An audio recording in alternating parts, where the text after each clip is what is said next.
unapozungumza timu ambayo ina uhai wa miaka 90 na haijawahi kuondoka kwenye mashindano, hilo sio jambo dogo, ni jambo kubwa sana. Kwa hiyo hongera sana kwa wana Simba, hongera sana kwa Watanzania. Simba ni timu ya Watanzania, hongera sana kwa Watanzania, na miaka 90 basi iwe tafakuri ya kwenda miaka 90 mingine. Simba Day ilizaliwa hapa na leo pia inafanyika hapa. Benjamin Mkapa ipo kwenye marekebisho. Kuna watu wanahisi kama sio uwanja rafiki, walitamani zaidi ya hiki Uhuru. Neno lako ni lipi mheshimiwa? Uwanja wa Uhuru hauwezi kuwa sawa na wa Benjamin Mkapa. Benjamin Mkapa ni CAF category 4, Uhuru ni CAF category 3. Kwa hiyo hauwezi kuwa sawa. Kwa lazima kuna vitu vitapungua, lakini kama ulivyosema, uwanja wa Uhuru unatumika kwa sababu uwanja wa Benjamin Mkapa sasa hivi tunatengeneza pitch kwa ajili ya AFCON. Kwa hiyo tunaomba tu wavumilie, hawatapata ile ladha ambayo wameizoea ya Benjamin Mkapa, lakini baada ya muda mfupi, baada ya miezi miwili mitatu, mkandarasi anasema atakuwa amemaliza Benjamin Mkapa. Matukio makubwa yote yatafanyika Benjamin Mkapa. Matamasha haya ni hamasa kubwa kiasi gani kuelekea kwenye AFCON ambao sisi ni miongoni mwa waandaaji wa mashindano haya? Matamasha haya ni hamasa kubwa sana, na mimi kusema ukweli niwapongeze Simba na niwapongeze watani wao Yanga ambao wanafanya kesho kwa kuwa na matukio kama haya, kwa sababu haya matamasha ndio yanatengeneza ile morali ya watu kupenda mpira, na ni muhimu sana kufanya hivi. Nawapongeza kwa sababu nikiangalia hata kiwango cha maandalizi walioyafanya Simba ni kikubwa.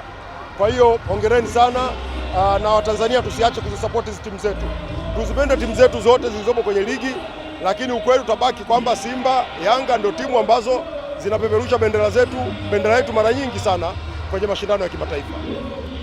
Neno lako mheshimiwa, tunaelekea kwenye dabi, una nini la kuambia timu zote mbili? Tumeona vikosi vyao, ikiwa wewe ukivua kofia moja, kuna kofia ya shabiki wa Simba. Mimi ni shabiki wa timu zote mbili. Kuelekea dabi, timu zijiandae zikacheze mpira, tuache longolongo. Mimi natamani sana ifike siku ambayo mambo ya longolongo kwenye mpira yasiwepo. Iwe ni football. Mpira ni sayansi, mpira ni hesabu. Watu waende uwanjani wakacheze.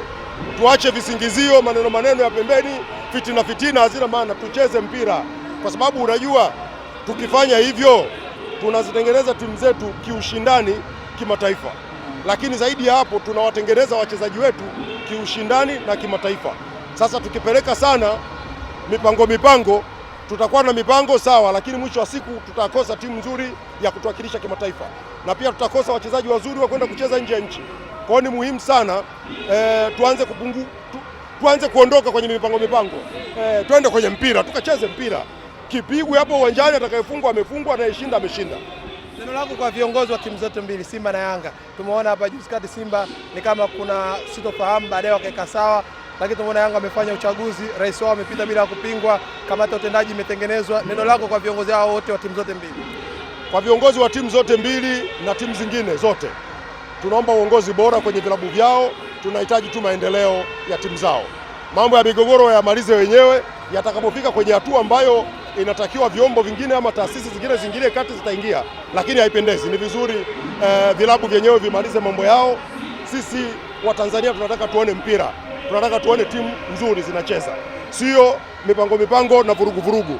Lakini pamoja na hayo, nazipongeza sana timu zote mbili. Kwa kweli viongozi wanafanya kazi kubwa sana. Unajua Watanzania, mkiona hizi timu zinacheza, wewe unaweza kuona uzuri tu hapa, watu wamevaa jezi wanafurahi, lakini nyuma yake kuna viongozi wanaotokwa jasho jingi sana. Kwa hiyo tuwaombee pia viongozi wa timu zetu hizi zote, Simba, Yanga, Azam, zote zilizoko kwenye ligi kuu. Tuwaombee siku zote wapatane, waelewane, wafanye vizuri, waongoze timu zao vizuri, tutengeneze timu bora, tutengeneze wachezaji bora. Mheshimiwa, maandalizi yamefika asilimia ngapi kuelekea AFCON? Tunaona hapo nje barabara inaendelea kufanywa marekebisho. Tumefika kwenye asilimia ngapi? Kusema kweli tunaendelea kukabiliana na miundombinu wezeshi, zikiwemo barabara kwenye maeneo ambayo bado yalikuwa na mapungufu, lakini viwanja vyetu kwa asilimia kubwa viko vizuri. Uwanja wetu wa Arusha unakaribia asilimia 90 sasa. Uwanja wa Benjamin Mkapa umebakiza pichi tu, uko na wenyewe zaidi ya asilimia 90. Viwanja vya mazoezi viko zaidi ya asilimia 70 kwa hapa Dar es Salaam, na Arusha na kwenye vinakwenda vizuri, viko zaidi ya asilimia 30 kama viwanja vitatu, alafu vile viwanja viwili kimoja kiko zaidi ya asilimia 80. Kwa kusema kweli tuko ndani ya muda wa CAF na tunakwenda vizuri. Neno lako leo ni miaka 30 ya Bongo Flava, Mwanza panawaka, nini unawaambia naibu waziri yuko pale, mwana FA leo pia ataperform. Nawatakia kila la heri wasanii wetu wote, nawatakia kila la heri wote watakao kwenda kushiriki miaka 30 ya Bongo Flava. Kwa hiyo wasanii wetu wa Bongo Flava wamefanya kazi kubwa sana, wametengeneza muziki ambao umeajiri vijana wetu wengi, na hawa wanaoadhimisha miaka 30 leo, hawa ndio waliofika msitu, ndio waliofanya kazi kubwa ya kutengeneza misingi ya Bongo Flava. Kwa mimi nawatakia kila la heri, wawe na maadhimisho mema inshallah kwenye moja ya matukio yao hasa la Dodoma, na mimi nitakuwepo. Kesho unacheza uwanjani? Leo nimecheza na kesho lazima nicheze, na nimeshamwambia Alikamwe ole wake ninyime namba leo. Leo hii nimecheza kwa upande wa Simba Veteran.